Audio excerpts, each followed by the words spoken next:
Yo, yo, yo, what is up, chat? What is up, chat? Hope y'all are doing good. Hope y'all are doing great on this fine. Hold on, let me check my watch.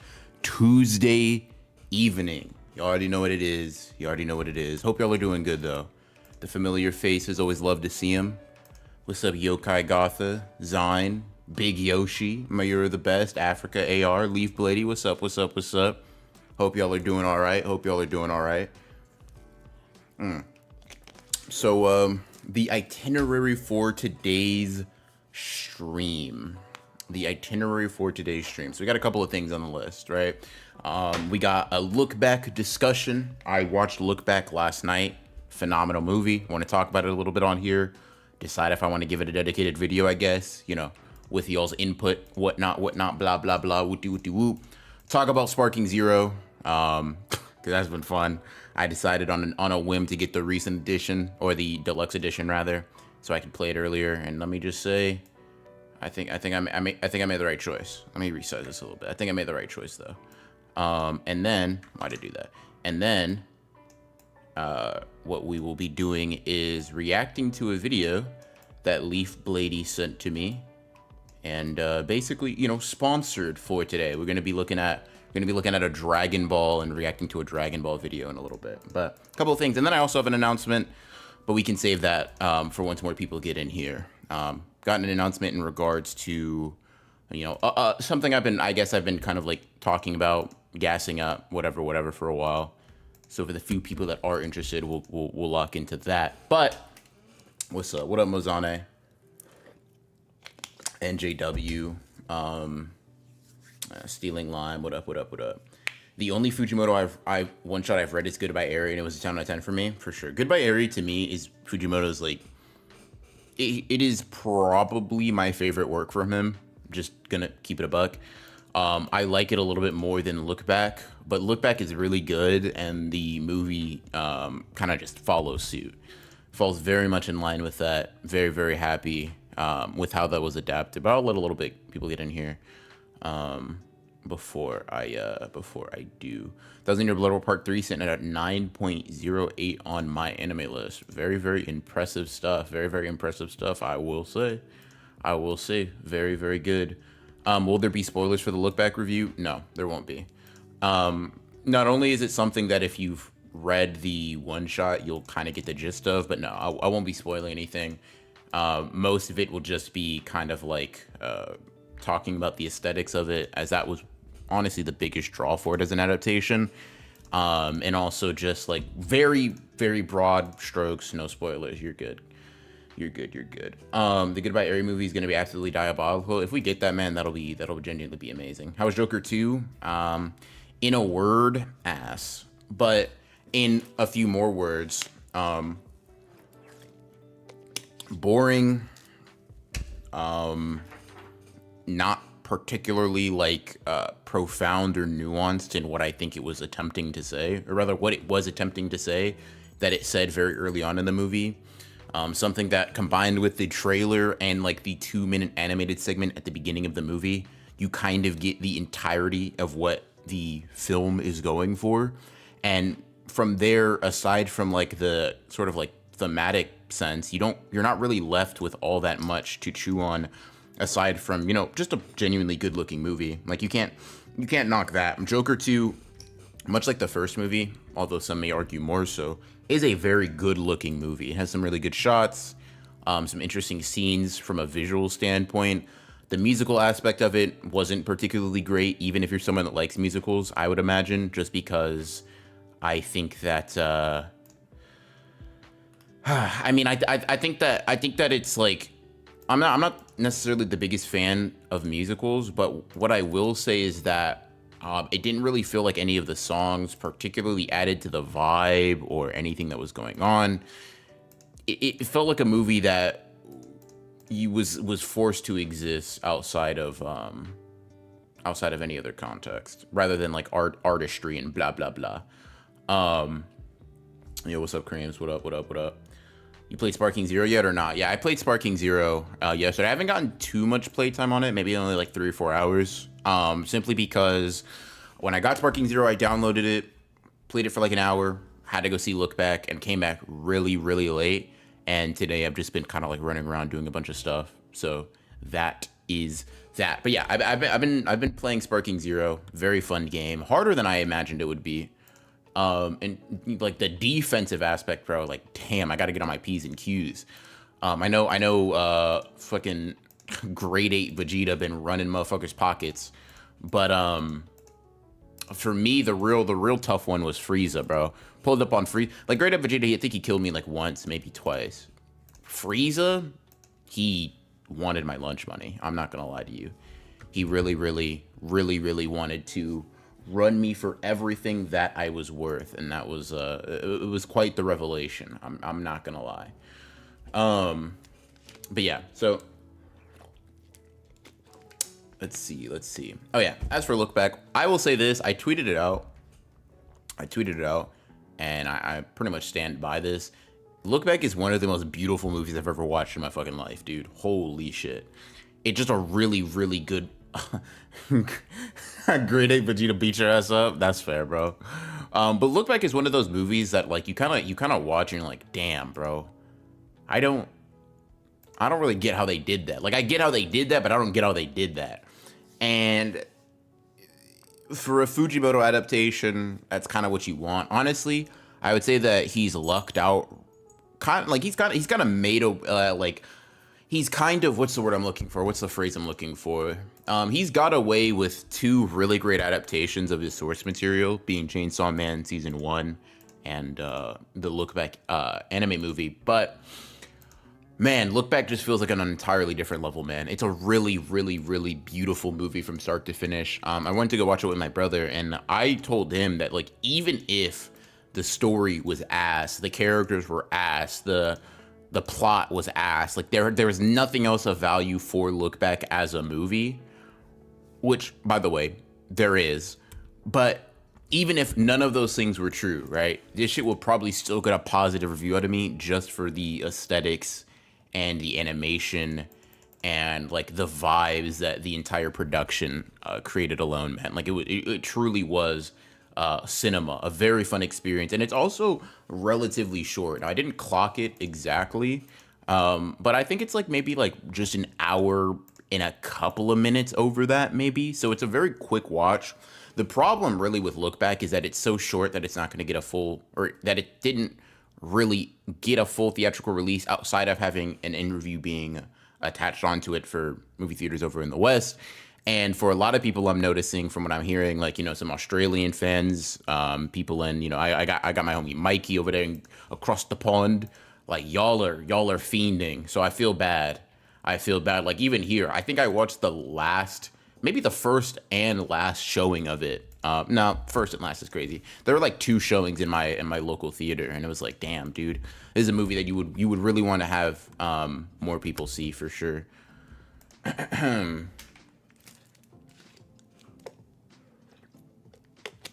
We got Sparking Zero and Dragon Ball Daima coming out to help celebrate the 40th anniversary. Yup. It was an incredible movie. Glad I could catch it in theater. Australian. Yeah. People on the Dark Continent, specifically.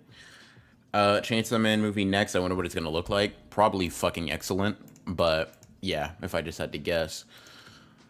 But, yeah, I'll just say it. Like, very good. Like, a 9 out of 10. Movie for me. My knee-jerk reaction when coming out of the theater was to give it like a full 10. The reason I didn't is because I then started comparing it to some other movies that I gave a 10, and I'm like, it's great. There's a disparity though. Like, maybe I'll give it a 9.5. I don't know. It's a 9 to a 9.5. There's kind of like, you know, depending on the person, there may not be too much wiggle room there, but it's a great movie. I would recommend it to any fans of Fujimoto, any fans of Chainsaw Man. If you've read the manga, I'd recommend it if you can get your hands on it, possibly, right? Or even if you're just a fan of animation. Let's see. Was Look Back done by Mappa? No. Let me see. Let's see. Let me pull it up real quick. I think it is, because they showed it in the theater when they were rolling the credits, but I can't remember it off the top of my head. Hold on. Is it Durian? Durian Studios? Let me see.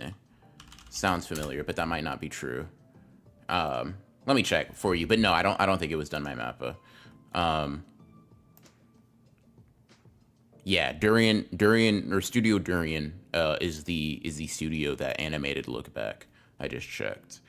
Yeah, Look Back was amazing. They did such a great job. They really, really, really, really did. I'll have to travel 45 kilometers in order to see it. Hold on, let me do the math on that. 45 km to real distance, 27 miles, damn near 28 miles to go see a goddamn movie is crazy, gang. I'm not gonna lie.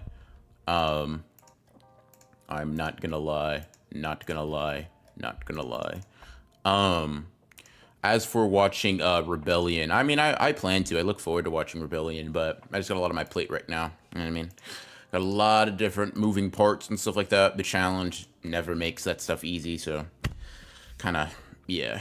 Let's see. I'll probably get on it in like a couple weeks or something. But yeah.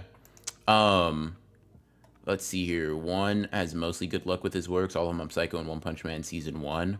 What the fuck is a kilometer? Yeah.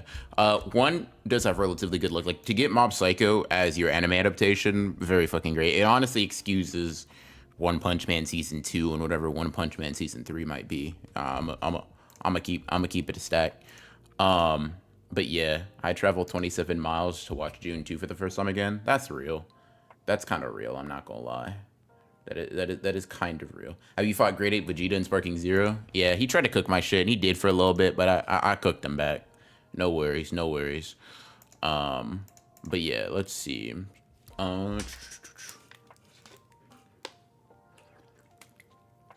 Have you watched the new Slam Dunk movie that came out on Netflix? It's good. I haven't watched it yet.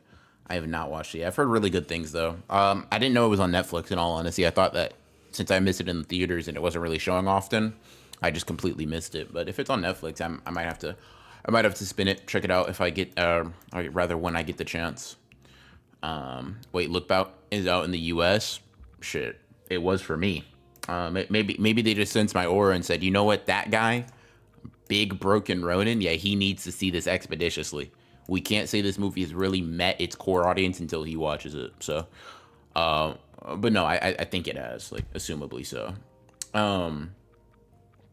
Yeah. Let's see. Okay. Big announcement. We can see. I can save that one. Okay. Let me bring this over here. Real quick.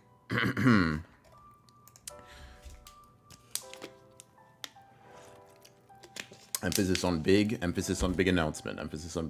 This movie will not play anywhere near me, sadly. That blows. I'm not even gonna lie, bro. Very trash. Very trash. Yet you hate to see it and hear it, gang. I hope it comes out on some streaming service at least. I would say that the experience of getting to watch it and like hear it in theaters is something that you're not gonna be able to fully replicate. But honestly, I mean, I'm gonna need that. I'm gonna need that to get to Crunchyroll or something, bro. What's the beats for this stream? Excuse me. Talked about Look Back for a little bit. Got a big announcement after I react to a video that Leaf Blady sponsored, basically. You know, bro put some money up for us to react to a Dragon Ball video. Specifically, a Gotenks video. Gotenks video. So we're gonna load that up in a few minutes. But yeah, closest showtime for me is 40 miles. Dear God, 40 miles is crazy, bro. Fucking, oh my God, bro. That, you know what? I didn't realize I was so blessed to have a theater that showed it anywhere in my area. That's crazy. I won't say how close it is to my place because I almost feel bad now. Just for the prospect of being able to not only see the movie, but it being like basically right around the corner. But yeah.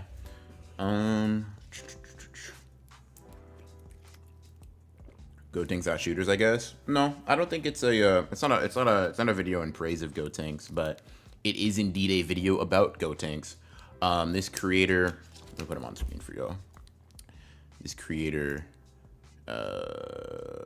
Mistar Fusion, has made a bunch of videos, presumably going through like all of Dragon Ball, talking about critiques or different opinions on stuff, and one of them happens to be a Gotenks video, so I am here for it. Let's see. Be thankful you only had to go once. I had to drive 40 miles to get home from get from home to college. Fair enough. Always can put things in perspective. But let's see.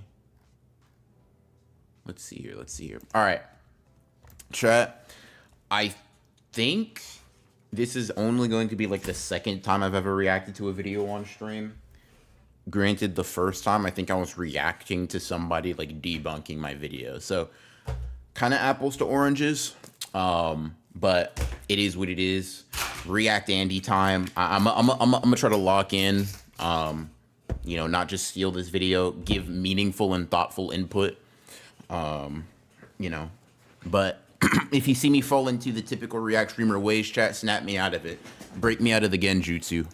But let's see. AMC Theater was clutch. Bet. That's nice. 97-part series on the manga. Nice. Okay. All right, chat. Let me pause this background music. Let me grab my mic. Sit back a little bit. And let me do this, and then let's rock and roll, chat. Let's rock and roll. Hold on, this shit is way too quiet. Give me 2 seconds. All right, dial that up. I'm going to play this, chat. Let me know if it's good. Sniper Ronin is crazy, by the way. So this audio works for me. W intro, by the way, from the looks of it. This audio works for me. Let me know if it's too loud or too quiet for y'all, chat. I'll turn it up. Let me know. This intro actually really is sick. I'm not gonna lie. I gotta give it up. Nice vibes. Let's see. All right. Audio good. Welcome back to Dragon Ball Dissection. I hope you enjoyed our little detour into animated material, but that's over now. Am I back to the manga already? Yeesh. Feels like I've been gone forever, but like I never left. Time has no meaning, which is good when the story is about to take place in a room that has made time its bitch. Last we left off, Majin Buu had made his way to God's temple and demanded a fight against Gotenks. You know, there's something I forgot to mention last time, or rather I didn't forget to mention it, I forgot that it was still relevant, so I guess you could say I forgot to forget when I chose to omit it, but now I'm not because omitting it wasn't as redundant as I had thought. I'd say this will all make sense in a moment, but I barely understand any of that myself. Let me just start over. Given how much of a fuss I made in the Cell arc over Bluma's regular old rocket ship defying the power of God... Interesting. I feel like... okay. Defying the power of God. Is that in reference to the power pole being the thing that's needed to get them up there? My Dragon Ball lack of knowledge might be showing. I'm not gonna lie. My Dragon Ball lack of knowledge might be showing, but I've never really thought anything of like people being able to fly up and down off the lookout. It's never really particularly bothered me, in all honesty.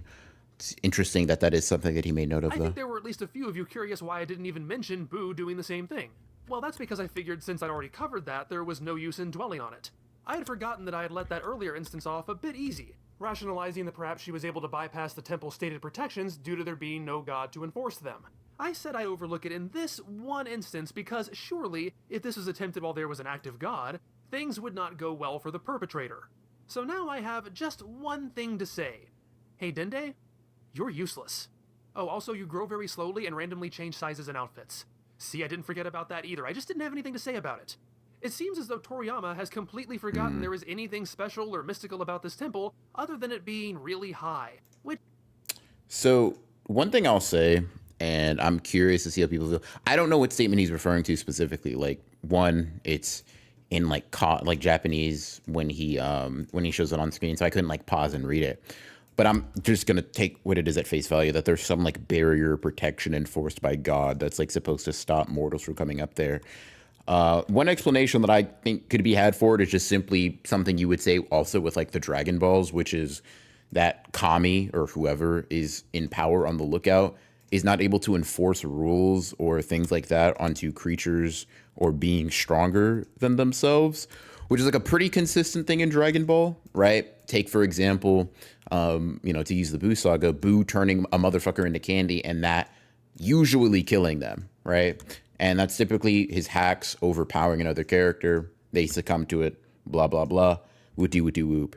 But with Vegito, someone significantly stronger than Buhan, he's able to kind of like just negate that thing altogether. Or even if you want to go Vegeta resisting mind control. So like I feel like, I guess in Z at least, Toriyama keeps it pretty consistent of like hacks just being overpowered by physicals. I can see why people wouldn't like that, but it seems to at least be like not in a random inconsistency. I'm not saying Toriyama thought of it, but Which hasn't really served as a hurdle in years. To be fair, the temple's protections are only ever alluded to once, never seen. They're hardly a significant part of the story, so their omission is not a pronounced fault. But it is a missed opportunity, especially given how most of the cast have come here to take refuge from Buu. Just think how exciting it would have been to have finally seen those defenses in action for the first time, only for them to fall to Majin Buu's overwhelming power and magic. Okay. I mean, I'd have no problem with Buu reaching the temple as long as there was a narrative justification, or at least acknowledgement of it. The fictional rules are important, sure, but good storytelling is more important. Okay, that's actually a fair response to exactly what I was saying, where he's not necessarily looking for Buu to be stopped, just acknowledged. That's fair. Like that's honestly a fair take of just like, hey, he doesn't need the rule to be ironclad. Just if you're going to ignore it, give a reason. That's not crazy. That's not ridiculous to say that. The others wonder if I Piccolo can't complain about that. room, leading Dende to postulate that if worst comes to worst, Piccolo can destroy the entrance and trap them inside forever. In that event, the heroes can be revived with the Dragon Balls. No mention of the whole Namek conundrum about people coming back to life where they died. They already know they can use another wish to move bodies around, and that's assuming Dende can't just immediately give them their bodies in the afterlife. As I've established, though, I tend to question if Dende has any god powers aside from make Dragon Balls, which isn't even a god power to begin with. Have I mentioned lately that making Dende god was a really stupid idea? Anyway, fighting in the Room of Spirit and Time is exactly what Piccolo was thinking, and he's no fool. While he is forcing Goten and Trunks to finish their training early, he is purposely leading Buu on a very indirect route to buy as many seconds as he possibly can. I love the part where he tells Buu that the room is at the very bottom, only for Buu to counter they just went up. Piccolo explains, oh, that's just how you get there. Meanwhile, Goten and Trunks have been training. To tease the audience, we start the scene right after they've demonstrated a major breakthrough, so we don't get to see what they're talking about. They've gone beyond, to some kind of ultra super saiyan, but whatever it is, they can only sustain it for 5 minutes. It even cancels out their fusion. That it burns through time should make it pretty obvious what they've discovered, but it's an enticing tease nonetheless. Attaining the ultimate power, though, isn't exciting enough for Trunks. He suggests they put off using it until the last possible moment, just to make it a bit more dramatic. And you immediately understand they're going to completely screw everyone over. Chat, let me ask y'all something. I mean, for all the people in here, I'm curious how y'all feel about this like very obvious character flaw of Goten and Trunks specifically when they fuse. Because I assume that this is going to be at least a critique of that sort of mentality, or at least maybe an analysis of it. So I'm curious how you feel about Gotenks conceptually and like his personality. Me personally, I'm not gonna lie, I can't say I've never been the biggest fan of Gotenks. Like I think especially as I was younger, he was more cool. But even like 15, 16-year-old me revisiting Dragon Ball found it kind of like annoying, and like, yeah, sure, that would make Goten and Trunks and I guess the respective fusion like half my age at that point. So you could say it just aged out of the gag, but it's like, damn, dude, they are kind of annoying, like a lot. And it doesn't necessarily make it like a bad decision. It doesn't not make sense. But it is always a little bit of like a, for me at least, all right, it's Gotenks. That's, let's go, I guess. Yeah, anyways. At that point, Piccolo reaches out to them telepathically to inform them that he's on the way. He can't buy more than 1 minute, but since that will be 6 hours for them, they should go ahead and rest up. I like the paneling on this page, showing Goten and Trunks asleep immediately prior to Piccolo opening the door. Are they going to be ready in time? How tense! It's not even a stylistic cheat to present them in this way. You know how the animated series shows Goku helpless and screaming the instant before Planet Namek explodes? It's a bit of a cheat, albeit an understandable one. It's more dramatically satisfying than literally plausible to reconcile with his escape. But in this case, the time dilation makes it entirely logical that the boys could be asleep just before Piccolo opens the door, but also ready and waiting by the time he enters. It's just one of those cool little things made possible by this fantasy idea, and I'm glad Toriyama plays into it a little bit. Noticing that almost makes me wish Toriyama had played with this next bit too. I think one thing I'll say real quick, and I'll let it go. I want to do a good mix of giving input and also just letting the video play. I know either end of the spectrum can be kind of annoying. Be a React streamer, but don't be too much of a React streamer. Whatever. Who cares? One thing I will say is just like manga generally, but I guess in this case, Dragon Ball Toriyama. There's a lot of stuff like this that kind of like just goes over your head, and you wonder, did he do that intentionally? Is that just something that happened to work well? But that's actually like a nice little detail he pointed out of just like the presentation, like very, very simple stuff. It's not crazy action paneling, but it's appreciated for sure, especially when it's noticed. Opening the door. We've never experienced the perspective of people inside the room witnessing the door open from the outside. The manga doesn't act like it's different from using any other door, but shouldn't it be? It seems clear the difference in perception of time occurs at the threshold of the room, so you'd think, from Trunks' and Gotenks' perspectives, the opening of the door would take an incredibly long time. And considering, for the purposes of a dramatic reveal, they are literally standing there waiting for their foe to enter, this should get really boring for them. But since the tension of the moment is Piccolo's fear that the boys might not be ready, as indicated by the panels I just praised, such a gag would undermine that. Toriyama made the right choice. It's just an idea that humors me. As an aside, this totally blows out of the water the theory that more than two people are physically incapable of entering the room at the same time. It's only that it's stocked for two people to live there. Unlike a lot of potentially muddy elements and rules I've complained about this year, I fully believe that was always the intention, and that this isn't an alteration. If I'm wrong, it's still seamless enough to not be any kind of problem. Anyway, however long they might have been awkwardly standing there, the boys are ready, with a rousing speech and synchronized poses. However, Majin Buu doesn't recognize transforming as a free action, and smacks Trunks aside before they can complete the fusion dance. Like with the Dude, one of the funniest things is just like, it's that bot tweet when a motherfucker says, this, Aaron broke the rules of anime. But it is kind of funny when played for laughs of just like, yeah, dude, why the fuck would I let you do that? And Buu, while Buu is in here for a good fight, I do think he's like, what the fuck are y'all doing? Just smacks the shit out of Trunks. I don't know. I just find it kind of funny. There's so much work and time put in development in Goten and Trunks, from Goku's taunt, Gohan's death, and Vegeta's sacrifice, only for the payoff to feel like an extended get. That is honestly, like Kid Trunks, I don't really have too much invested in him, or never really did. But what I will say is that Goten I had, when Chi-Chi dies, I don't know if that's anime only. That might be anime only, but, correct me if I'm wrong. But when Chi-Chi gets turned into like an egg and stepped on, Goten kind of like locks in, and like while Trunks is goofing off, he's like real serious for a little bit. Like I just saw him kill my mom, and I think he killed Gohan, right? Or he's convinced he killed Gohan. And Goku is gone as well, right? The Sun family is down 0-3. Goten, it's your time to shine. It's your time to lock in, and for it to kind of result in a very and not much in the way of like particular long-lasting reaction or personality change. You could say it makes sense. He's a kid. I get it. But it's one of those things that I guess I kind of looked for. And I don't think the kid defense works entirely, at least when like we've seen what like Gohan of like maybe 2 or 3 years older than this Goten acts like. You know what I mean? But I don't know.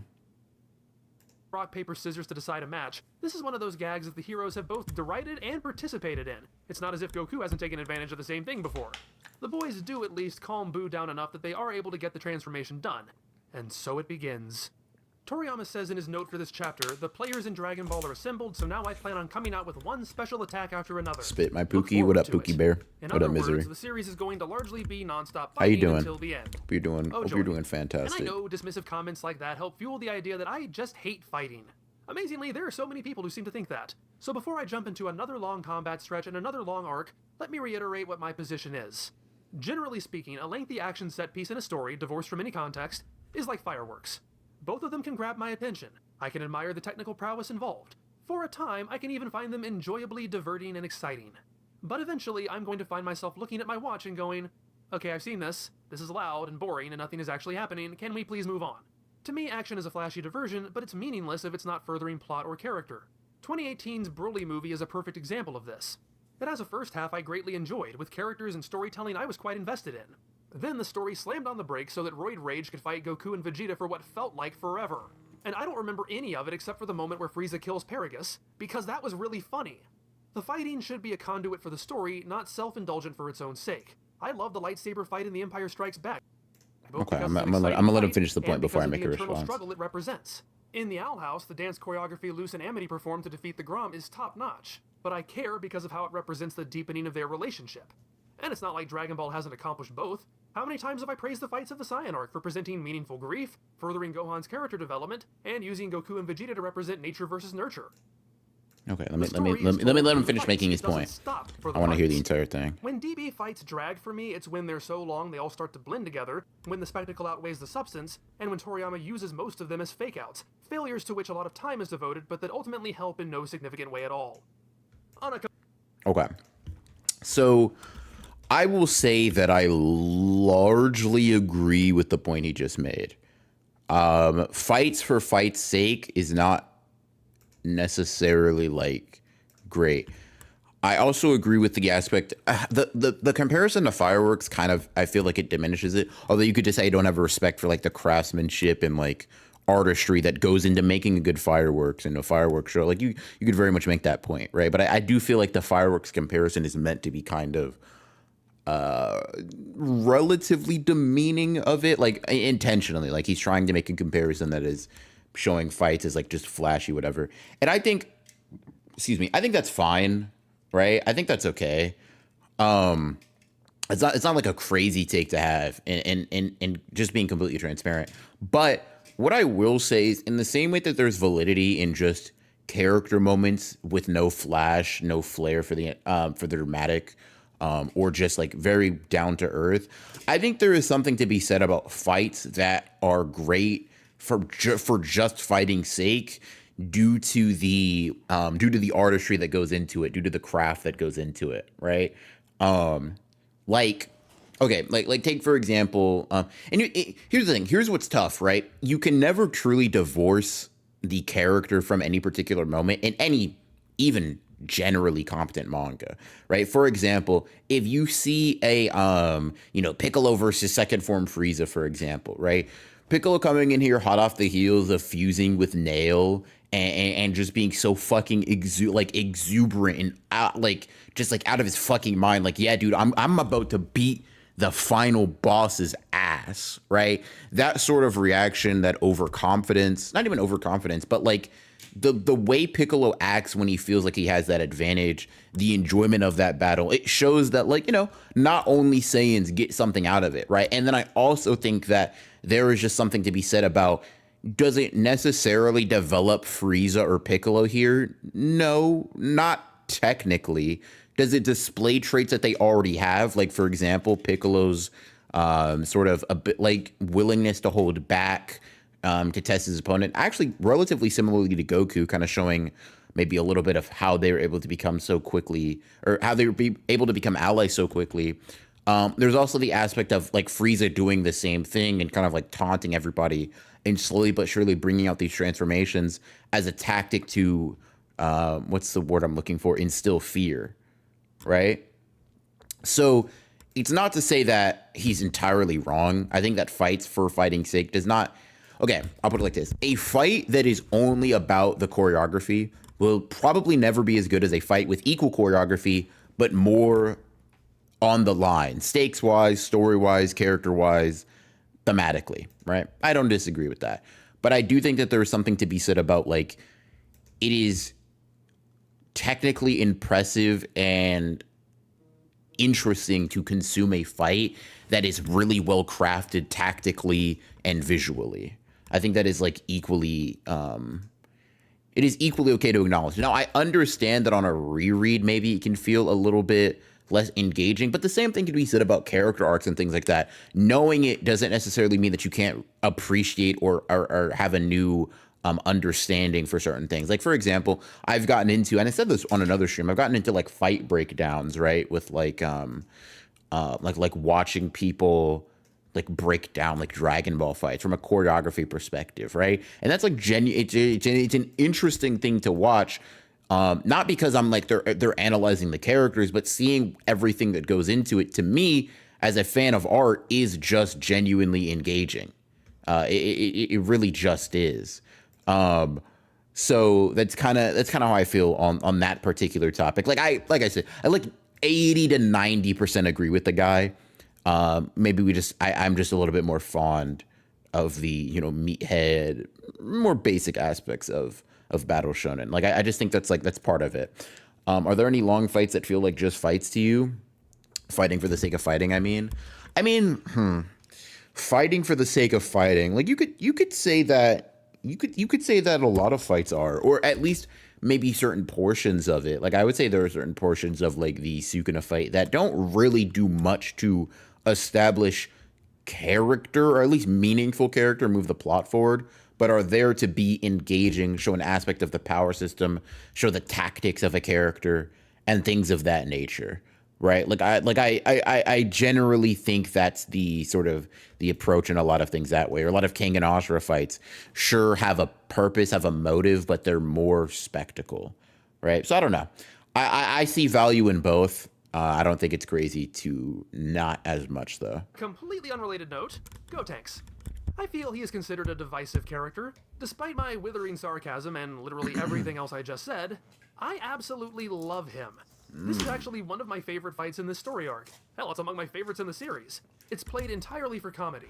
While some people don't care for that, I think it's great. The characters involved are fun, with a wonderful set of dynamics and personalities. This panel alone represents the best utilization of Piccolo in years. Seeing him constantly bickering with his stupid protege is infinitely more interesting than him getting a power-up that accomplishes nothing. This new Boo demonstrates he can be just as playful and dangerous as his fat predecessor. The sequence doesn't go on long enough to overstay its welcome. The fighting is as inventive as the series at its best. Yes, this is ultimately going to amount to absolutely nothing, but apparently even I have a fireworks show I can enjoy on its own merits. This one small section in isolation squeaks by with a win based on charm and character. Check back in with me later, though. Gotenks is hilariously infuriating. Okay. Already laid out their self-defeating strategy in the earlier scene. Gotenks is more interested in looking cool than he is fighting well. And that deception is indeed going to screw them over when Piccolo takes his drama at face value and makes good on Dende's conjecture of destroying the door. I can accept Gotenks' stupid actions because he's a child. Piccolo is entrusting the fate of the world to two young children, and they are acting like two young children, only more so because of the fusion. It's much more palatable here than it is with Vegeta.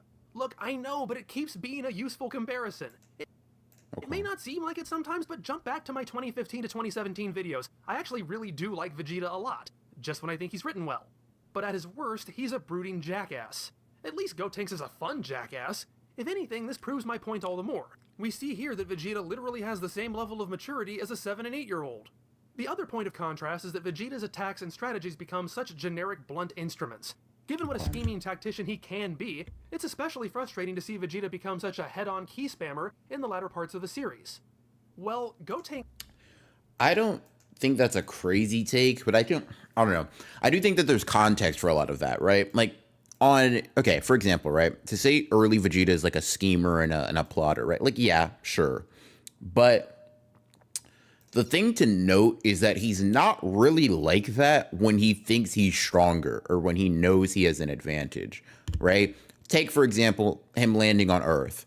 Vegeta isn't really plotting or scheming in the way he goes about trying to take down Goku or any of his friends. Krillin, Gohan, all that, right?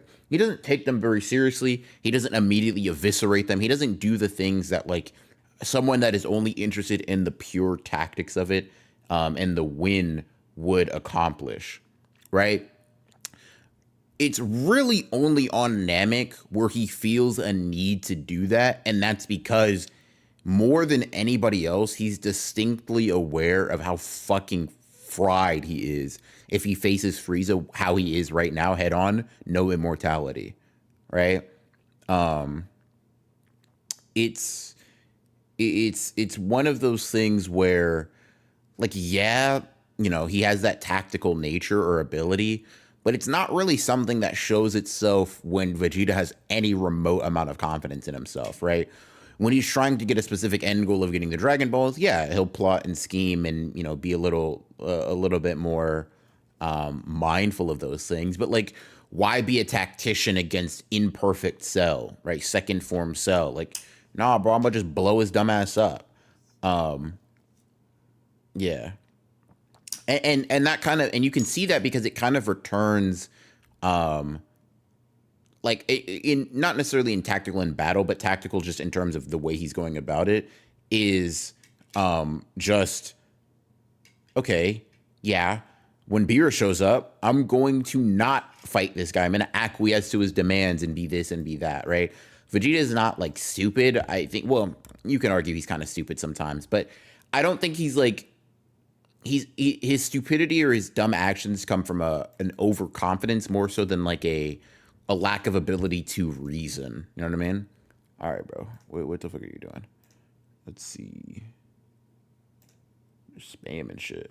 All right. It Anyways. has awesome moves. The Galactica Donut is straight up one of the smartest attacks in the series, encircling an opponent in a ring of ki and attempting to crush him with it. That's brilliant. Even crazier is the Super Ghost Kamikaze attack, where he creates multiple sentient ghosts in his own image that explode on contact. I have no idea how that's supposed to work. I definitely care a little, but it's so wonderfully charming that I can mostly overlook it. Logic can bend to good storytelling, and this attack is the best part of this fight. Gotenks creates a whole squadron of ghosts to carry out his plans, and they are... Gotenks moves are pretty cool, competent. though. I will give him that. There are so many wonderful permutations on the humor inherent to these guys, the best of which is when their post-huddle hand slap causes two of them to explode. Gotenks is what Calvin and Hobbes would be if it was Japanese. Even his opening salvo of generic attacks all come with ridiculous over-the-top names. It's funny, but it is my one point of contention here. The joke is that Gotenks, in his supreme ego, has given amazing names to attacks that are nothing special. The payoff is that they all fail spectacularly. But remember who else had the same joke earlier in this arc? Yeah, it's Mr. Satan, who gives such a long-winded name to a simple jab to the face that even he can't remember what it was. Mr. Satan is the same guy Trunks immediately pegged as a showboating simpleton. Since I don't really think this reads as Gotenks becoming so full of himself he has transformed into exactly what he hates, the effect comes off as a little lazy. That is, similar to the rock, paper, scissors inconsistency, Toriyama is writing jokes just because they're funny, not because they necessarily proceed organically or consistently from character.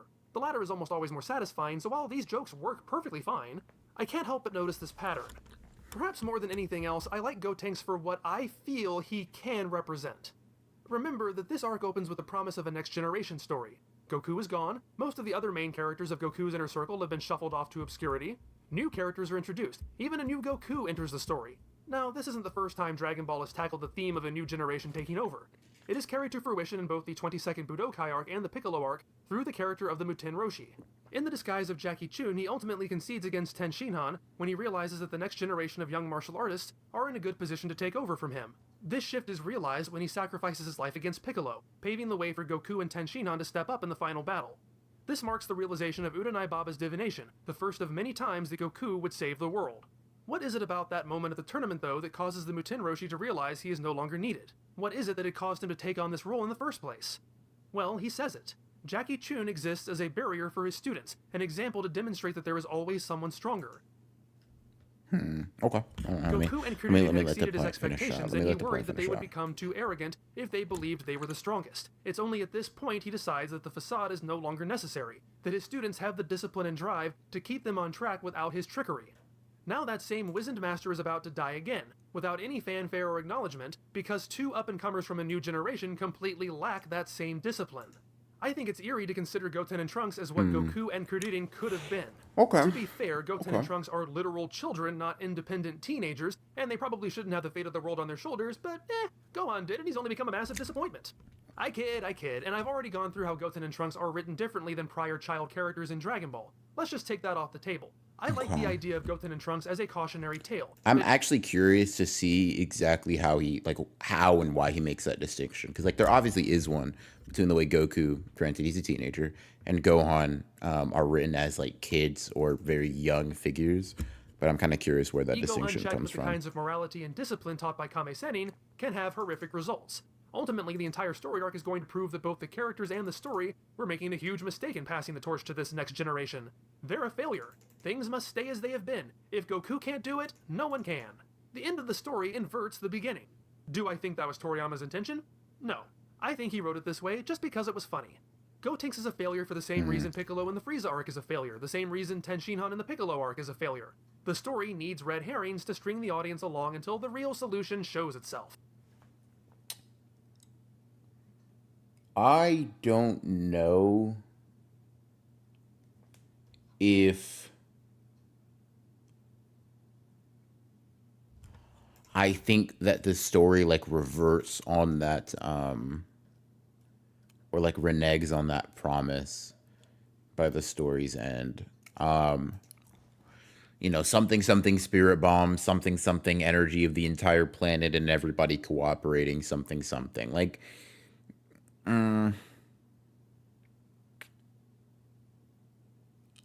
because I think that the creation of Oob and Goku going on to train him by this story's end kind of then recircles to that. I would say that maybe unintentionally or not, who really gives a fuck, right? Toriyama is kind of like showing not that if Goku can't do it, no one can, but more so that like Goku did not properly bring up the next generation, or that no one really properly brought up the next generation, right? Goku was gone for the 7 years that Goten exists. Vegeta, for all of his abilities as a fighter, is not necessarily the person you want, at this stage at least, informing the entire morality and level of discipline in your son. He probably just also wasn't present enough to do so. And Gohan, I mean, for example, you could see Goku's sort of like lack of guidance ability does kind of rather his lack of acknowledgement of like his students' strengths and weaknesses comes in. I say students, I mean his own kid, comes in regards to like Cell, right? Not acknowledging that Gohan doesn't like fighting the same way is not to say that Gohan is entirely in the right for not stepping up to the challenge. It's more so to say that like not even recognizing that he hates fighting is something that, you know, can speak to Goku as a character, or as a mentor rather. And I guess sort of the creation of Oob and the open-ended thing allows for the interpretation that he plans on fixing those issues in the future. You could also say same thing kind of applies with Pan, but it's my interpretation. As I've said, I hate the reliance on such time-wasting, character-wasting fake-outs. Still, I can at least credit this section for tying this failure to an already established character flaw, again, like Vegeta's typical role. I say all this, but with a huge, pointy celestial being falling from the sky. That was Scott Fork, what I missed. We're reacting to a Dragon Ball video the right now. asterisk of context. I am always quite wary assigning meaning and theme to a story like Dragon Ball. This is a series rather pointedly described by Toriyama's first editor, Torishima Kazuhiko, as a work without substance. I'm not bothered by that description. I truly believe that was their intention, and there's nothing wrong or shameful in that. Toriyama simply has fun, and his talent to do so has clearly served him well. There is nothing wrong with just having fun, whether you are the creator of a work or the consumer of it. Neither do I necessarily Holy feel shit, you're hemmed in reacting, by you that in a thief. way that keeps me from considering caught me. what makes it into the story regardless of Toriyama's conscious decisions.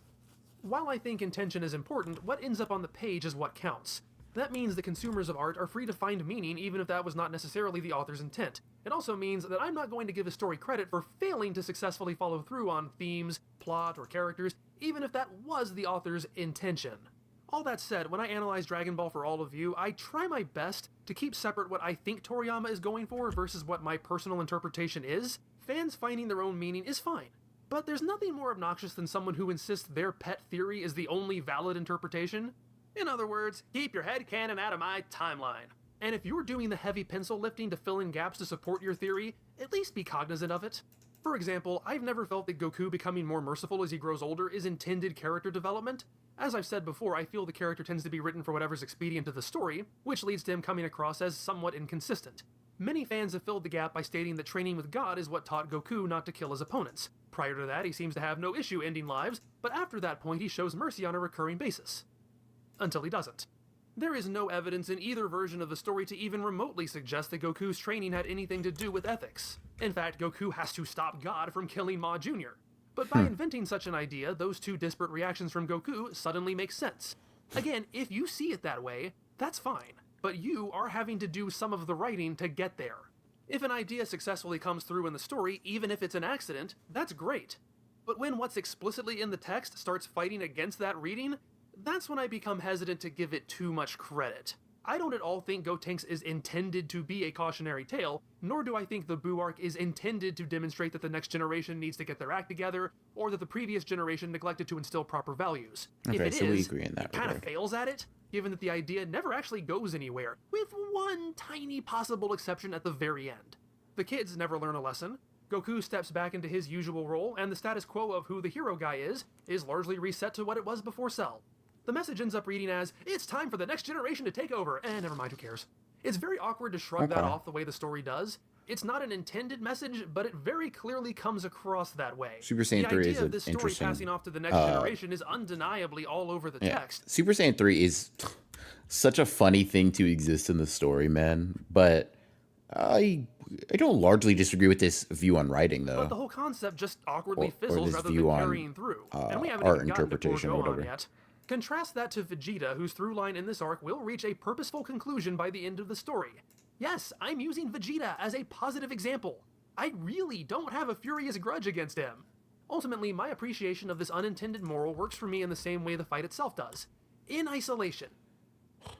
When we get in Sparking Zero streams, once some of the homies get Sparking Zero, then I can play it with them on stream.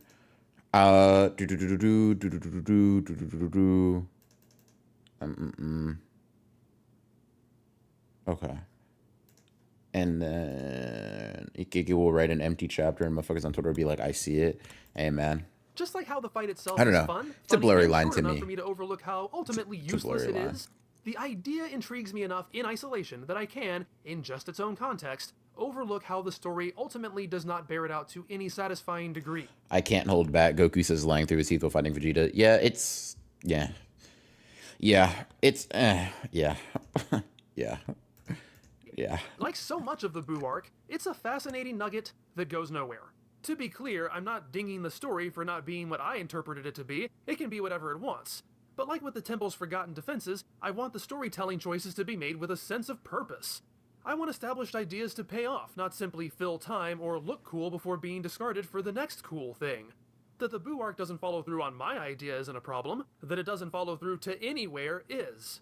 But while Goku's lofty ambitions with fusion appear to be a complete waste, I'm sure all the time we've spent establishing Gohan in the Kaioshin realm will suffer damn, from the dude. same problem. Fucking hell. After all, to abandon one ultimate power-up may be regarded as a misfortune. To abandon both looks like carelessness. But I'm getting ahead of myself. There are still plenty of charmingly meaningless ways for Gotenks to fail that we haven't even seen yet. And with that, we come to Dragon Ball Dissection December. Yes, every year I do a month-long Dragon marathon Ball of Dragon Ball Dissection videos, one Dissection for every December? week. This year we It's will be crazy. continuing, or possibly even concluding, our look at the Boo arc as well as DBZ Movie 12. If you've wanted to help out, this is the best time to support the channel on Patreon. Okay. W video, in all honesty, I largely agree with the takes. I mean, I don't particularly fuck with Gotenks all that much. That's probably like the biggest disparity in our opinions.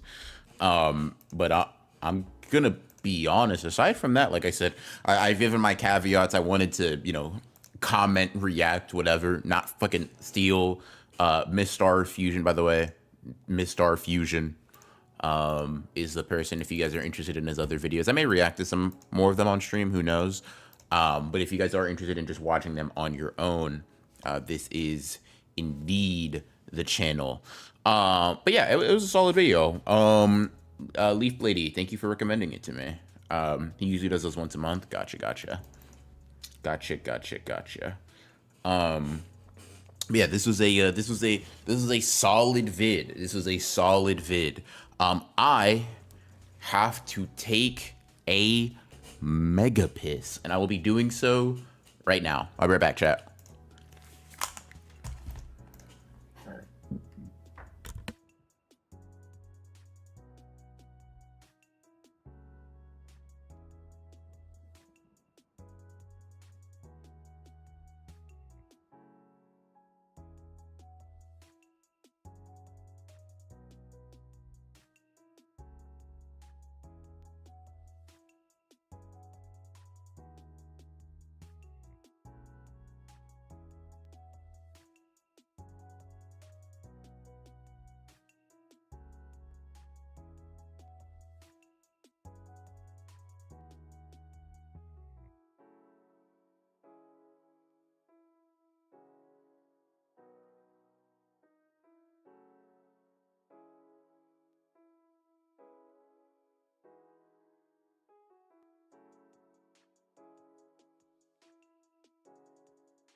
And I am back. W Red Streamer, appreciate you. He goes over more of the negatives of Gotenks in the next part. Fair. Reaction Andy stream. Yes, sir. But alright. Cool. Bet. Locktober. The fuck is Locktober? October. What the hell is this? Yeah, alright, gang.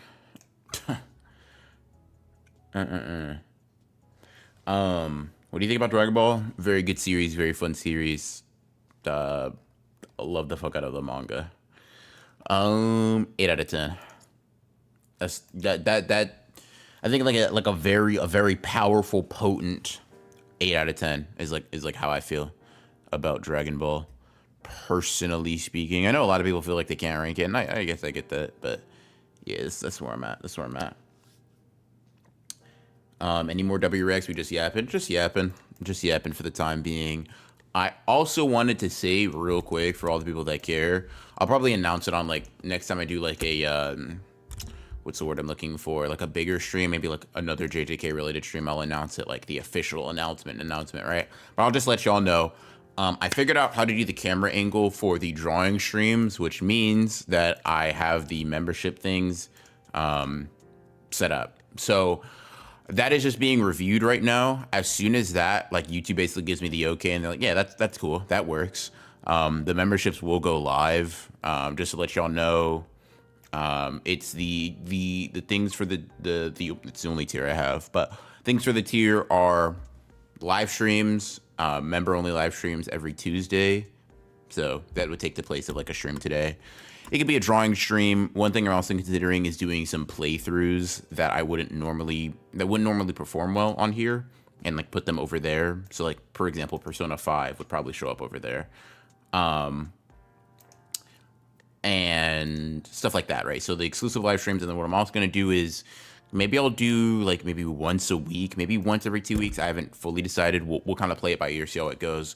I'll put up a couple of series on a membership community tadpole, and I'll let y'all decide which series will be the topic of a video that I'm doing. So exclusive live streams and the polls, that will be the rule for the tier. I'm not gonna lie, bro. I'm really looking forward to the fucking to the member streams, because I'm really excited to just be able to draw on stream, talk about random shit, and get practice in while I'm like quote unquote working. Like that, I'm fucking locked for that, bro. I gotta be completely honest. That is what I'm most excited for, because there's always an aspect of it that's like, damn, bro, ain't nobody wanna. Oh, damn, that shit was approved. That's crazy. Hold on. There's always an aspect of it that's like, ain't nobody give a fuck about your dumbass your dumbass drawing streams, right? Well, someone's got to. Like, basically, think about it like this, right? The Yap session we had last stream where we got into like writing and like a bunch of other bullshit, that's the kind of conversations I think we can really have while I'm just like yapping and drawing and shit. Approved. Nice. Okay. And I'm going to have another thing, since y'all are here, I wanted to ask, who are some characters y'all would want to have for emotes? Like, obviously Jogo is got to be one of them. I'd probably put Miwa up there as well. Miwa kind of transcends things like this, but I think I'd want to put Miwa up here too. Let's see. And then I basically have to what are we doing here? Mention, yeah. All right, done. But I basically have to I have to tell her which emotes to do, and then we'll get that going. Chihiro, I'm locked. I'd say editing streams with your videos might get yoinked low key. Like for it depends. If I get like if there's like not that many members, I'll probably just lock in for editing streams. I don't really give a fuck. I'm entirely down. I'm gonna be totally honest. Let's see, customize default. Okay. Yeah, I gotta work on the emotes. But yeah, so there's only until we get actual members, there's only going to be 4. So I'm gonna list. So we got Jogoat. I'll put I'll get Chihiro. Was good. What I miss? Reaction to a Dragon Ball video. Some look back talk right now. Just announcing the memberships on the channel. And what that'll detail. Weekly live streams for members exclusively, and polls for stuff like that. I got Jogoat Chihiro.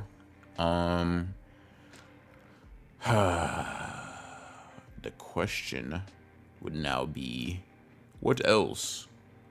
I could do, like, I feel like I gotta do Sasuke. Sasuke and then Percy? What we thinking? Sasuke and Percy? What we thinking, chat? Gotenks, go to action? I don't know. And then for, what are the generic? I don't want to do them. For the badges, I think I'll just do like varying levels of like of sword colors. I think I'll do Yuta with a W sign and Hikari with an L sign. W censorship of Hikari. I'm not gonna lie. I fuck with it, bro. I fuck with it. Let's see. I'll do 1 month, 2 months. Yeah. For the badges, I think people care about those a little bit less. For the badges, I'm just gonna do like different colored swords. Yeah, that's what I'm gonna do. Yeah.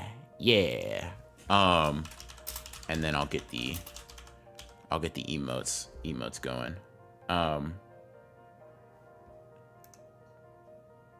Oh shit, I don't know whose message I just deleted. That was an accident. It was Leak Lady. Let me read this out real quick though.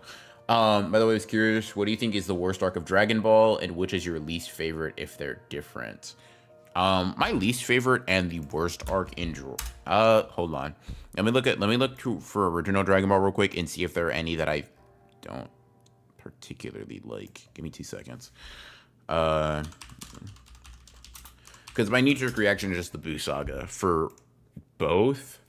But let me see. Are we? I'm assuming we're just counting original Dragon Ball, right? Not Super.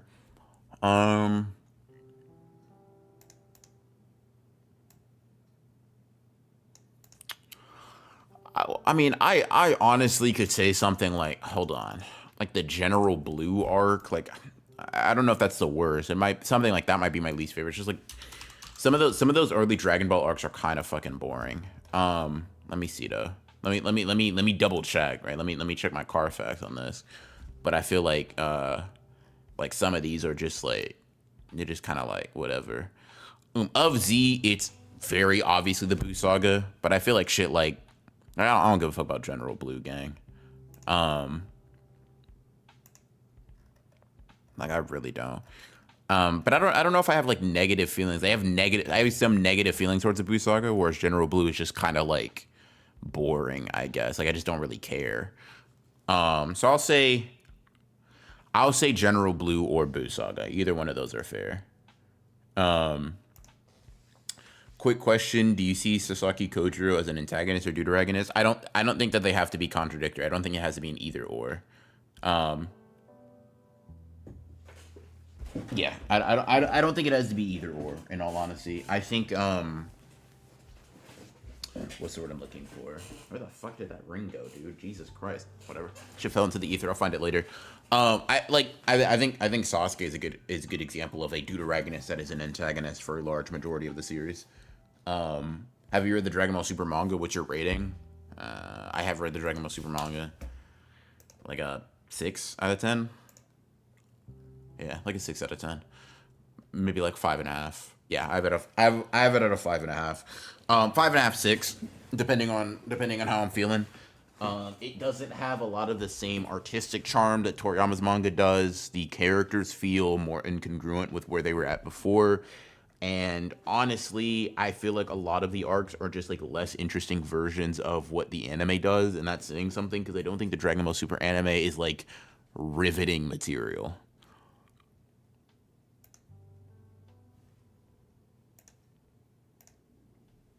Goat Nola is crazy, by the way.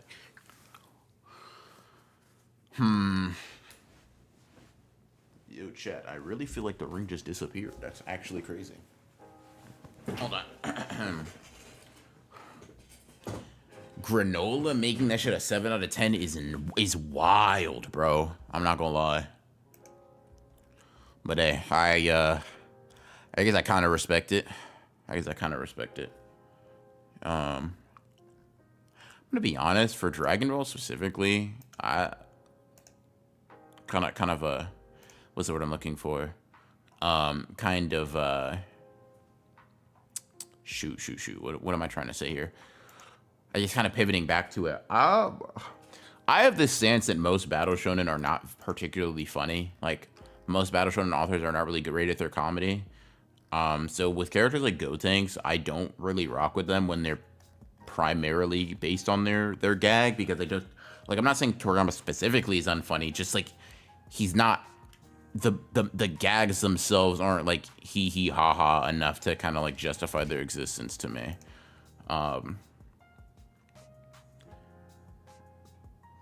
Agreed. I feel super lost the magic to Toriyama. The jot notes can only go so far. Yeah, and I don't think it's as like, it's cool. It's like whatever, but I don't know. It's just like whatever. You know what I mean? It's W entertainment, I guess. Yeah.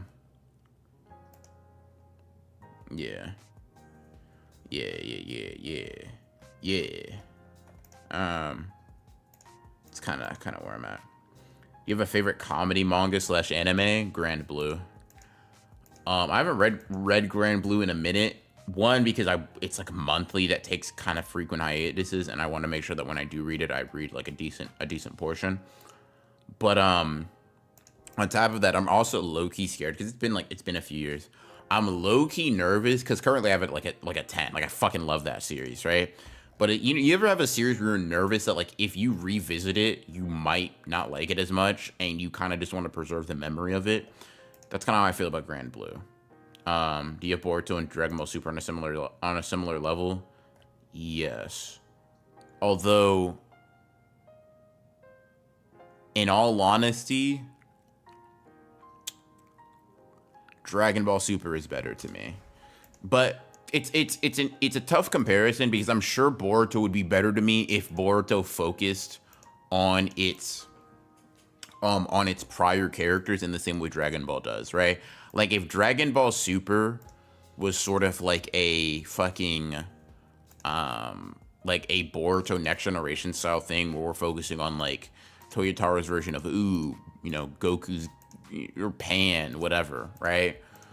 It probably wouldn't be as great. But I like Goku, kind of Vegeta, Gohan, Trunks. Like, rehashing those characters is just gonna make it easier for me to like. So yeah, similar plane. I do have Dragon Ball above. Do you plan on making any Percy Jackson content? Yeah, I have a few Percy Jackson videos I'm working on right now, actually. I did feel Super at peak moments though, like in Ultra Instinct was peak. Yeah, no, for sure. It has plenty of moments that are like fucking excellent, but it also has plenty of shit, depending on anime or manga, that it's like, dude, this is so genuinely horrendously boring. Like, I'm bored to tears over here. Like, I give me anything else but this, but please. Bro, please. Yeah, I don't know. It's a toughie. Hold on, let me finish doing this real quick. Can I... What is this?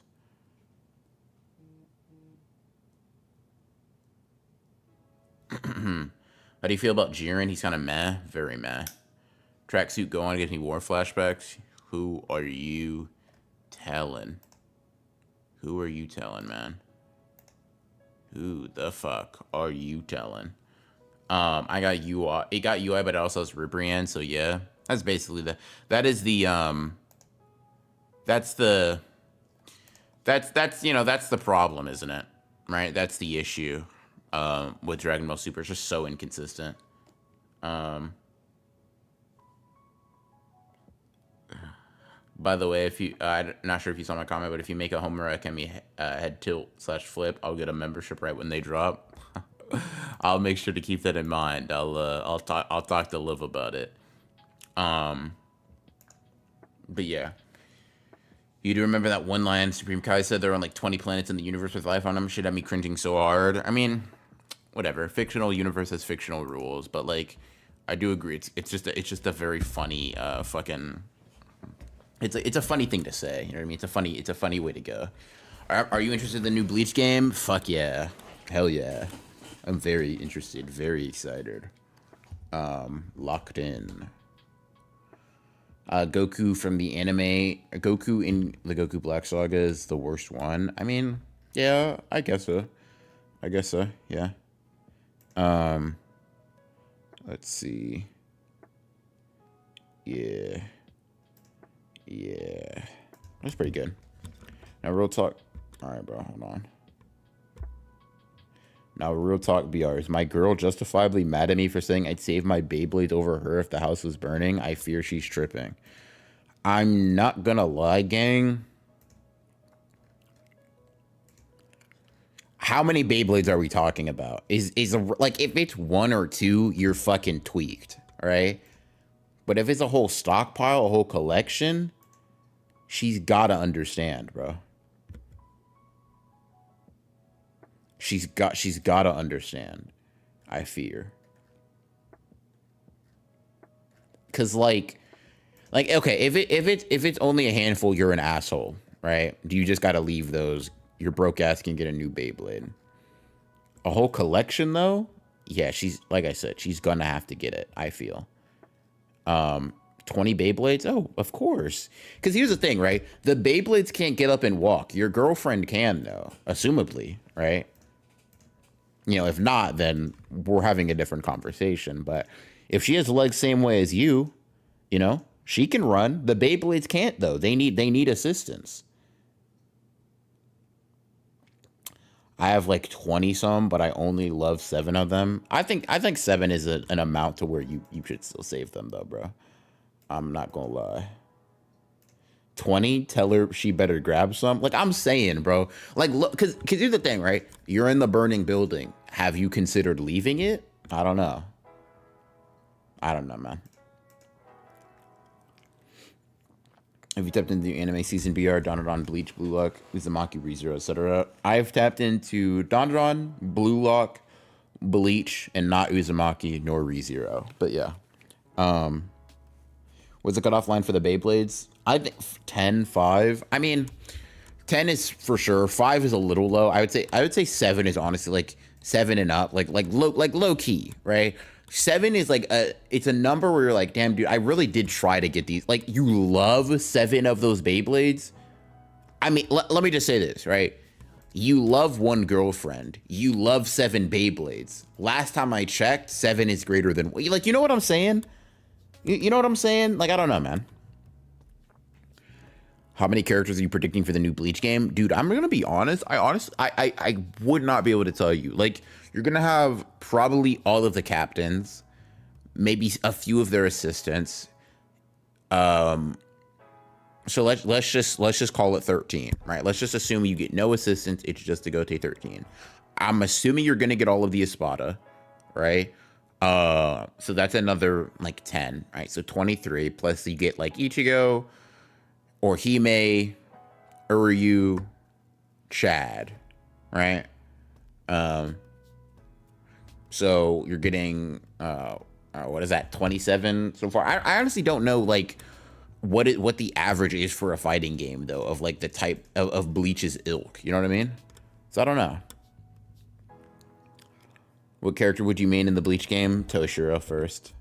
Toshiro is certainly going to be my main. I might go like Ulquiorra or Grimmjow after that. What's the least you'd sacrifice your girl for? I'm going to need specifics, gang.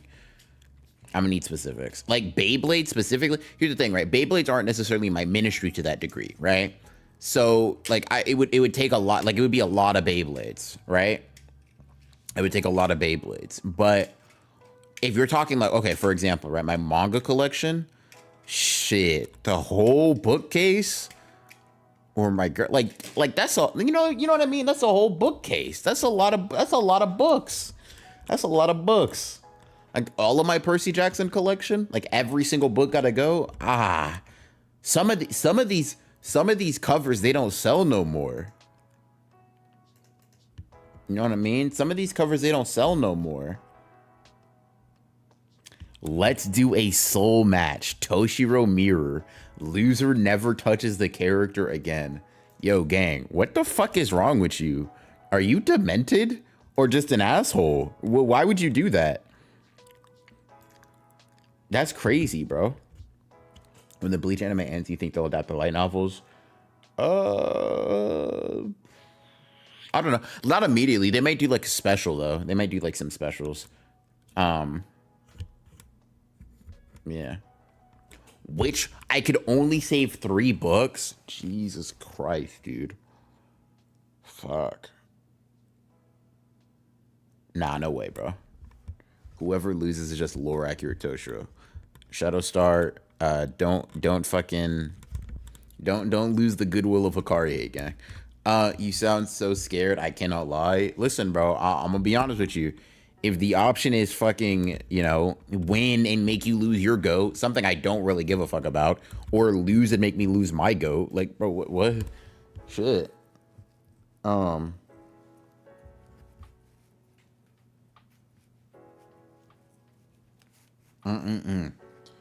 3 books though. Lightning Thief, Battle of Olympus, and then House of Hades are the ones I'm saving, by the way. Nah, yeah. I was gonna say Mark of Athena, but I'll go House of Hades.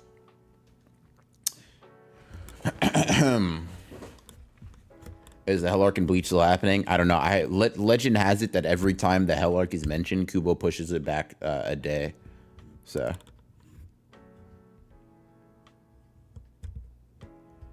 Yeah.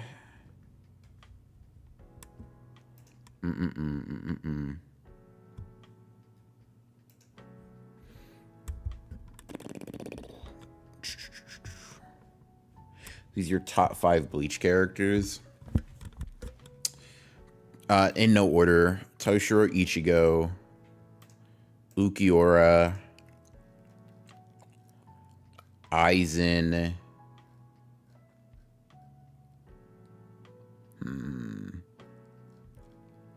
Byakuya. I was gonna say Grimjaw. I think Byakuya edges it out though. I think it's fair to say he edges it out. Not gonna lie. Not gonna lie. Not gonna lie. Not gonna lie. Not gonna lie. Not gonna lie. Let's see.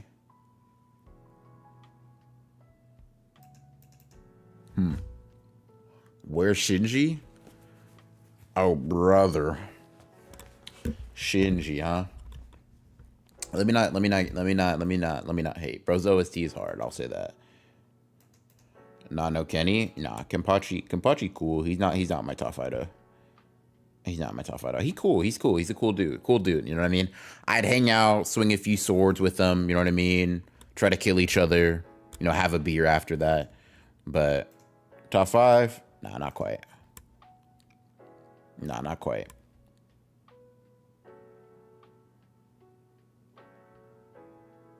Shinji a whole bum? Like, yeah. Well, hold on, bro. Let me not say. I'll hate for you. Thanks, bro. Thanks, gang. I fear Toshiro Nation is about to be under attack, though. Grimjaw, my #1 goat. That's respectable. You think Studio Pierrot will adapt the Hell Arc? I don't know, bro. I'm more worried about just getting the Hell Arc. I'm really just more worried about getting the Hell Arc. You read the new Blue Oak chapter that dropped today? I sure did, bro. I won't say nothing because it's still real early, and I usually save those talks for the pod anyway. But I'll just say, ooh-wee, I'm locked. Ooh-wee, I'm locked, buddy. Ooh-wee, I'm locked. But yeah, Rukia, she cool. I'd honestly probably, I'd rate her decently highly, but she's not my top, like she might be in my top 10, but definitely not top 5. Like they're, yeah, no, not top 5, top 5. I'm probably top 10 though. TBH. Top 5 anime and manga. So Code Geass would be in there. Vagabond would be in there. Fuck, dude. Grand Blue would probably be in there. Oh, that feels more like maybe that's an honorable mention, but I'll say Grand Blue for the time being. Maybe I could put Naruto. Maybe I could put Tokyo Ghoul. No, fuck. I was about to say fuck both of those. I didn't mean that. I'm sorry, Naruto. I'm sorry, Tokyo Ghoul. I didn't mean what I was about to say. I'd probably put Mob in there. So Code Geass, Mob, Vagabond. Dude, fuck. I'll say Naruto. And shit, dude.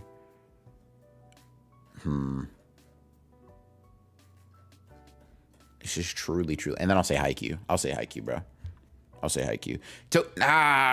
I gotta reread Tokyo Ghoul. Tokyo Ghoul will probably be in my top 5. I have to reread it first, though. It's been so long since I've read it. And I've only read Tokyo Ghoul twice as opposed to Haikyuu's like 4 times. So I gotta reread it. I got to. Being a Toaster fan and slandering anyone else is like throwing rocks from a glass house. And I will say, slandering Toji and anywhere I have ban ability is like throwing rocks at, I don't fucking know. Somebody's gonna throw them back. Favorite Bleach movie? I only watched the Hell one. Only watched the Hell one. When you're trying to 1v1 in sparking shit, bro. I'm down. Shit, bro. I'm down. We can run it basically whenever. You know what I mean? I'm down. We can lock it in, bro. Shit. Have you heard Trials of Apollo? Yeah, once. Trials of Apollo, cool. Burger Run oh, what's up, Pauline? Is Look Back? Yeah, it's fucking excellent. An absolutely stunning movie. Very, very good. A feast for the eyes. I said this before, but even if everything else about the movie sucked, right? The character sucked, the theme was non-existent, the story, blah blah blah, whatever, right? This movie would still be really good on its visuals alone, and then top all that with having good characters, interesting story, themes that resonate with me personally. You have a fucking excellent movie for sure.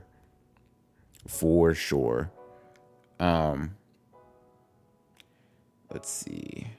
I'm a Toshiro enjoyer. That's why I know to pick my battles wisely. Type shit. Yeah. Name one fight Shinji won. I'll wait. Oh fuck, bro. We going there? Like, here's the thing, bro. What I was gonna say is Shinji is what people think Toshiro is, right? In terms of win count, right? But yeah, are you gonna check out Transformers 1? If I have time in the next like week or so, yeah. I'm trying to get my brother to go with me, but he's being a fucking little shit. He doesn't want to go see it for whatever reason. So he's usually the one I go to theaters with. But yeah. God, chat, my legs hurt so fucking bad, bro.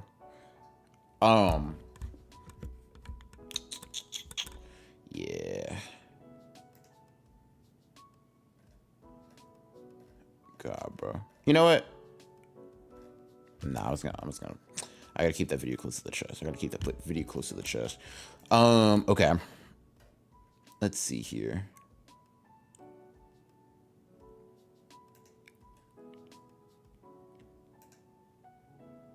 W brother is crazy. I mean, I don't mind going alone. Like, that's not. I just prefer going to the movies with them. It's just more fun that way. So if I can fucking convince him to, but the thing is, am I walking right now? No, but I already got like my 12,000 steps in for the day. So like my legs are fucking in pain. I'm not even gonna lie. I did not want to walk and talk today because contrary to maybe what was popular belief, that shit, like I was out of breath very much throughout the entire walk. Out of breath is crazy. Like I wasn't running or anything, right? But like talking and walking more so than the leg pain was like, damn, dude, I gotta catch my breath like every 2 sentences. I did not want to do that again unless I had to. So I got my steps in prior, but that means my legs fucking sore shit. So, it is what it is. Nah, you're a W brother for waiting. Oh, okay. Doesn't Transformers 1 come out on streaming in a week or two? No fucking way. You're lying. Nah, bro. Hold on. Nah, bro. I want to go see that in theaters. Damn.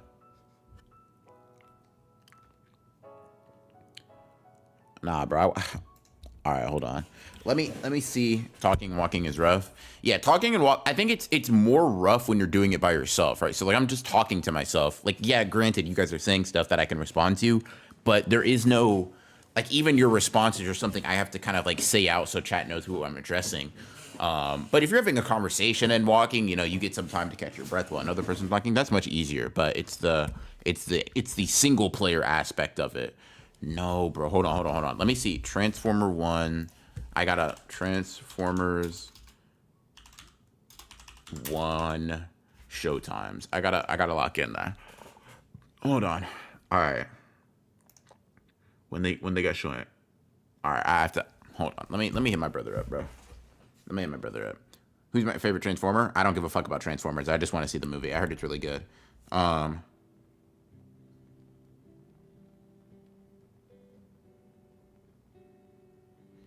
see. Hit him up. Let's see Transformers tomorrow. But I will say my favorite Transformer is probably Bumblebee, I guess. But that's not really like... That's like... the only Transformers I know by name are Megatron, Bumblebee, and Optimus Prime, right? So it's not really like a crazy decision there.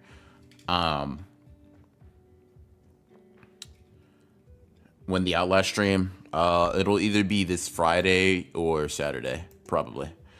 Because it has to be, you know, someone can still donate so I can do it while Creebs is here. But until I get that, which will probably be never, it either has to be this weekend or the weekend following him being here. So I'd like to get it over with if possible. But we'll see. You should go see Joker 2. I did see Joker 2. That shit was ass. Bro trying to get me to watch an ass movie twice. That's crazy. Niggas don't fuck with Bumblebee over Optimus Prime. Shit, I do. But I also, you know, don't know nothing about Transformers like that. Like the fucking what's that motherfucker's Michael Bay Transformer movie that I guess I saw. I don't really remember that, but yeah. Niggas fuck with Bumblebee over Optimus Prime. Yeah. Done prepping for the hurricane coming tonight. What's up, chat? Oh shit, I didn't even know you were gonna be in the radius of that. Is this like, are you evacuating, or is it something where it's just gonna be like more of light flooding and stuff like that? In either case, stay safe, Ceiling Lime. I hope you and your family, your loved ones are all good, man. Hope they're all gonna be okay. Wild Robot Showtimes. Let me see. I could go see Wild Robot. Maybe I'll do a double feature. I might be full of shit. I'm not gonna lie. No. I might be able to do a double feature. Transformers 1 got a movie at 6:50. If I go to the 6:51 and then the 9:51, how long is Transformers 1? I might be able to. Transformers 1's not even 2 hours, so 6:8 starts at like 7:15, 8:15. No wait, that might be cutting that shit close. It starts at 7, right? It goes to 8, 8:45. Nah, yeah, we can make that. I might ask him to do a double feature tomorrow. Light flooding me things. All right, that's good. Oh, now Steven, same to you, man. I hope you stay safe.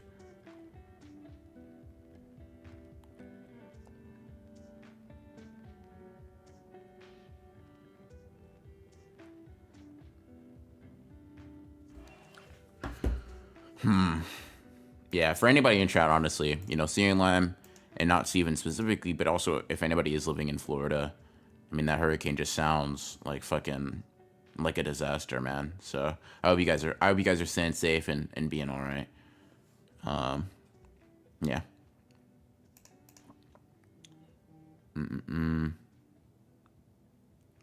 Let's see. Okay. Wild robot goes hard. Summary autistic robot learns how to be a single mother. Okay, sounds kind of goated. Let's see.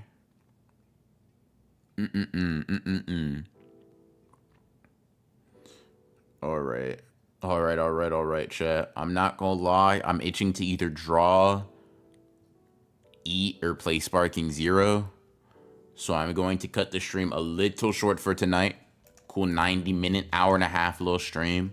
You know, nothing too crazy, nothing too crazy. But yeah, once we get those emotes and stuff ready, we gonna roll out the membership. You know, W React Dandy might be something we do a little bit more consistently. But I'm excited. I'm really excited to roll that out. Mainly for the drawing streams, I'm not gonna lie to y'all. But yeah. But yeah. 2 art hits in 10 days. Fuck, dude. Yeah, I've been seeing all that stuff. It's very, very sad. Very crazy, too. Just wild stuff. But yeah, I will see y'all in the next one. Appreciate y'all coming out. Thank y'all as always.